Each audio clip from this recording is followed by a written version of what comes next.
1941. Three men walk into a power station carrying what looks like ordinary maintenance equipment. They spend 28 minutes attaching small packages to massive transformers. Then they leave, calmly. No running, no drama. They grab dinner at a cafe 2 blocks away. 4 hours later, those same transformers explode with such force that the Italian submarine base goes dark for a month. German investigators swarm the facility looking for complex bombs, sophisticated timing devices, evidence of professional demolition. What they find instead are fragments of brass tubing, pieces so small and unremarkable they could have come from a broken pen. This wasn't luck, this was design, and the device responsible would go on to cripple an entire military logistics network without firing a single bullet. The challenge Britain faced in 1940 wasn't about courage. Across Nazi-occupied territory, there were thousands of people ready to fight back. The problem was capability. How do you give a factory worker the power to destroy a German supply train? Traditional explosives came with impossible requirements. You either stayed close enough to die in the blast, or you needed timing mechanisms so complicated that only trained engineers could operate them. Clock-based detonators made noise. They needed winding. They could be heard ticking during checkpoint inspections. Battery-powered systems failed after sitting in cold barns for weeks. The resistance needed something radically different, something requiring zero technical knowledge, something completely silent. The answer emerged from a converted country house in Hertfordshire, called Aston House. British intelligence had turned this estate into what they called Station 12, essentially a research facility dedicated to creating weapons for irregular warfare. The man who solved the timing problem was Lieutenant Commander A.J.G. Langley. His breakthrough wasn't about adding complexity, it was about stripping everything down to pure chemistry. What Langley designed looked deliberately mundane. 5 inches long, 5/16ths of an inch wide, brass casing, the exact dimensions of a standard writing pencil, which was entirely intentional. Hide it in a toolbox, a coat pocket, a school bag. German soldiers searching civilians would see a pencil and move on. But inside that innocent brass tube sat something revolutionary. No batteries, no gears, no wires that needed connecting. Just 3 elements working in sequence. First, a glass capsule filled with corrosive liquid.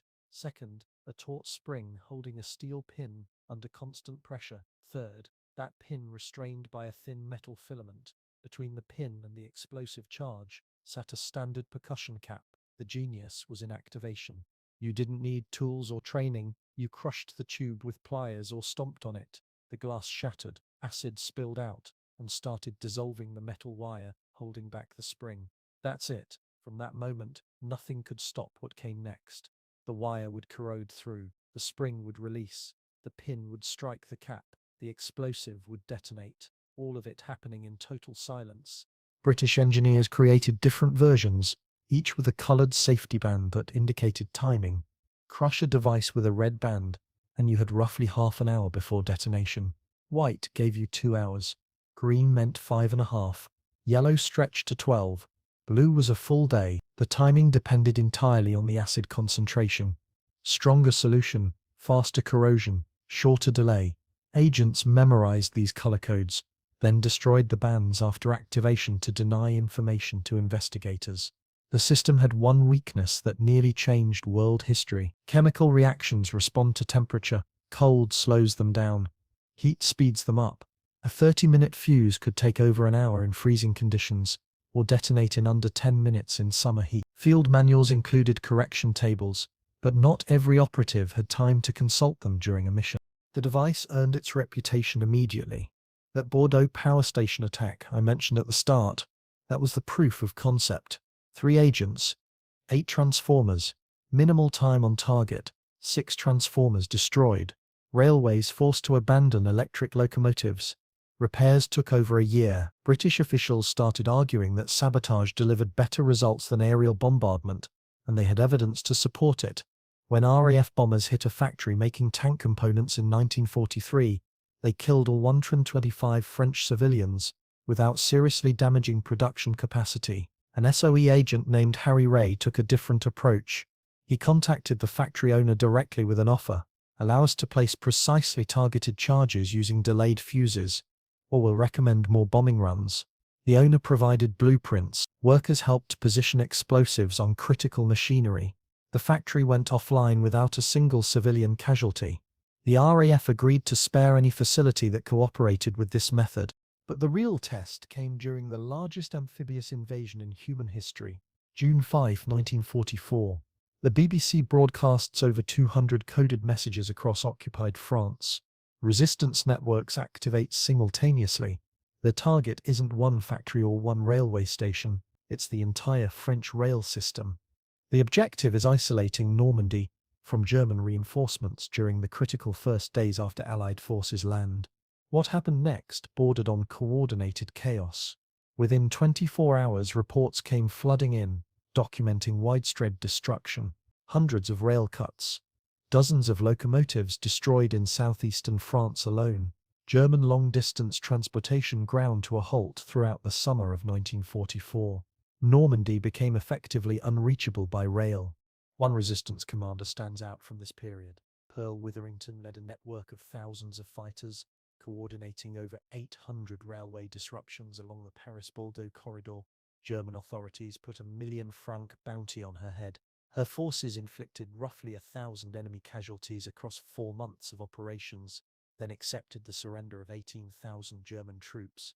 After the war, British officials offered her a civilian medal. She refused it outright, stating that nothing about her wartime activities qualified as civil. The most dramatic impact involved an elite German armoured division stationed near Toulouse when the invasion began. The 2nd SS Panzer Division. Das Reich had 15,000 troops and over 200 tanks. By rail, they should have reached Normandy in 3 days, but SOE agent Tony Brooks had spent months preparing for exactly this scenario. His network sabotaged the railway flak cars needed for transporting armour by contaminating axle lubricant with abrasive compounds. Wheels seized after minimal distance. The division attempted road travel instead. Resistance fighters turned the journey into a continuous battle, destroyed bridges, cut fuel lines, constant ambushes. The division that should have arrived by June 9th didn't show up until late June. Some estimates put the delay at 17 days. By the time they reached the front, Allied forces had established an unbreakable beachhead, an entire panzer division neutralized because ordinary French citizens could activate a chemical fuse with their boot heel. German forces captured numerous examples of these devices throughout the war. They examined them, reverse-engineered them, yet they never mass-produced an equivalent system. German military doctrine favored precision clockwork mechanisms and electrical systems for aerial munitions. The idea of crushing a brass tube underfoot to activate a delayed explosion apparently seemed too crude for serious consideration. What German planners failed to grasp was that crudeness was the entire point. Sophisticated systems require sophisticated training. A device anyone can activate becomes a weapon everyone can use. These British fuses did find one expected application. German officers plotting against Hitler obtained several through clandestine channels. In March 1943, conspirators smuggled explosives aboard Hitler's aircraft, disguised as liquor bottles. They crushed a 30-minute fuse and handed the package to Hitler's aide. The plane landed safely hours later. The bomb never went off. Investigation showed the acid corroded the wire exactly as designed, but the percussion cap failed in the cargo hold's extreme cold. Those same conspirators tried again in July 1944 with the famous briefcase bomb. That time, the fuse performed perfectly. Hitler survived only because someone moved the briefcase behind a heavy oak table leg, seconds before detonation. Production numbers reveal how much confidence British intelligence had in this design. The first batch shipped in September 1939. Operational before the war was a month old. By mid-1940, over 67,000 units had been distributed to Britain's secret resistance forces preparing for potential invasion. Wartime manufacturing reached into the millions, with some accounts suggesting figures as high as 12 million units distributed across occupied territories. 5 inches of brass containing acid, a spring, and a striker. This was the weapon that paralyzed French logistics. This was the weapon that twice came within moments of killing Adolf Hitler. Germany had armored divisions and rocket technology and dive bombers. Britain had chemistry in a pencil-shaped tube that let railway workers fight a war during their lunch break. The psychological impact proved just as devastating as the physical destruction. German occupation forces faced an invisible enemy that could strike anywhere, anytime. A railway junction explodes at midnight. A fuel depot ignites at dawn. A communications hub goes dark during dinner. No shootouts, no visible attackers, just silent chemical countdowns initiated hours earlier by people who'd already vanished into ordinary life. Soldiers couldn't identify threats. Checkpoints couldn't prevent attacks that were already in motion. The weapon had already passed through, looking like a pencil. This created something more damaging than military losses: paranoia. German commanders never knew who the enemy was. The mechanic fixing their vehicle, the cleaning woman in headquarters, the farmer watching trains pass. Anyone could be resistance. Everyone became suspect. Occupation forces had to divert massive resources towards security, inspection, and investigation. Resources that couldn't be used fighting Allied armies. The time pencil's legacy extends beyond World War II. Its design philosophy, using simple chemistry instead of complex mechanisms, influenced delayed detonation systems for decades afterward. But its real achievement was democratizing resistance. Langley's invention proved that ordinary citizens, given the right tools, could wage effective warfare against professional military forces. A brass tube smaller than your finger, a weapon that changed history by making sabotage accessible to everyone.